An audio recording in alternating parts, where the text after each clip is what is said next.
That's a video from the 1993 World Trade Center bombing that left 6 people dead, more than 1,000 injured, and a nation shaken. Tonight, concerns those painful memories are being outweighed by progressive politics, basically.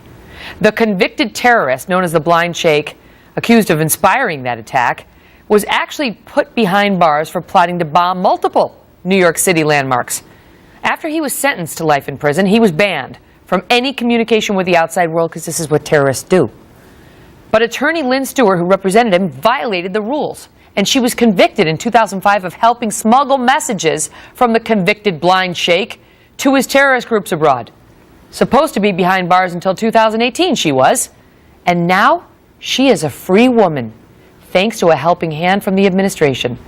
Now in a Kelly File exclusive, Deborah Burlingame. She's the director and co-founder of 9/11 Families for a Safe and Strong America. She is the sister of the late Captain Charles Burlingame, who piloted the plane that the terrorists crashed into the Pentagon on September 11th. This is unbelievable. Yeah. She had stage 4 breast cancer, and she said she didn't want to die in a strange, loveless place.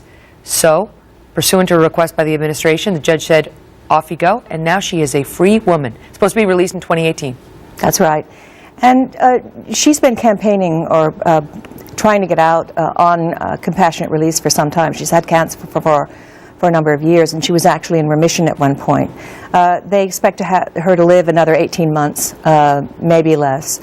She looked pretty hale and hearty when she came out at LaGuardia yesterday, giving interviews to the press again.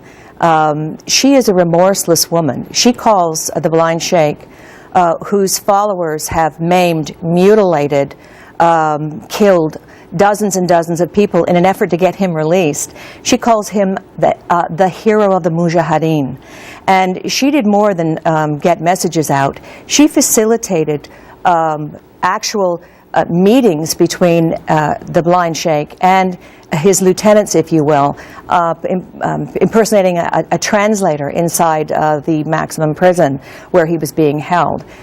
She pretended to be, listening to the translation, and she even joked in the middle of one of these settings that she should get an Academy Award for how well she was doing it, pretending to have a lawyer-client meeting. After one of those messages was sent out, over 60 people were slaughtered in Luxor, Egypt, by members of the Blind Sheik's organization. And the bodies of many of the victims were mutilated by machetes. The torso of one female victim was slit by the terrorists, and a leaflet calling for the Blind Sheik's release was inserted. This is after she was helping him smuggle messages out to his followers. Well, it was in 1997. He was imprisoned in 96. And you have to remember, she was on his defense team right from the get-go. He was arrested in 93, tried in 95, sentenced in 96. She knows perfectly well what he's done, and that he, in fact, was the spiritual inspiration for Osama bin Laden. Bin Laden said in September of 2000, a year before 9/11, that he was the honorable Omar Sheikh Rahman, and later said that he gave the fatwa for 9/11. So he has bloody hands, and she was convicted of material support.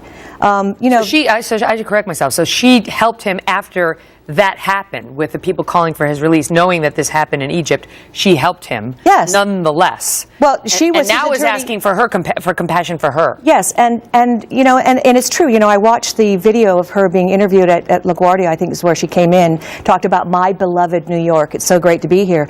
Her beloved New York. The guy she calls the hero of the Mujaheddin is responsible for the deaths. Directly responsible that's his cell that hit the World Trade Center.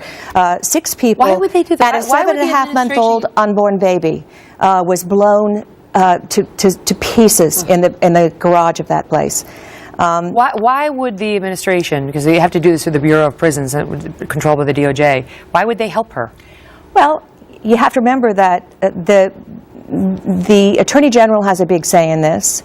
The Attorney General is the one who signs off every year on the security administrative directives, what they call the SAMs, special administrative procedures, measures that keep him away from the press. Whenever Lynne Stewart went in to see him, she had to sign a paper saying that she would agree never to discuss or relay any messages. I mean, she had to. That's why she got convicted. Well, and she also, her sentence got, jacked up to 10 years after the appellate level said that she perjured herself on the stand. The left-leaning Second Circuit. But in answer to your question, Eric Holder helped in the clemency of the FALN terrorists. He was the go-to guy in the Reno Justice Department who made that happen. Eric Holder is the guy who hired a lot of the Gitmo lawyers who did this same kind of thing down at Guantanamo. That is, breaking the rules and getting messages out to Mujaheddin all around the world and jihadis. When you think of her saying she didn't want to die in a strange, loveless place, and you think about how these innocent victims died at the hands of these terrorists, it's really a juxtaposition. Well, I think about the 8 children who died on 9/11, 5 of them on my brother's plane. The mastermind behind that was inspired by her client. Yeah, by this guy who she helped. Deb, good to see you. Exactly right. Happy New Year. Happy New Year to you. Thanks for coming on.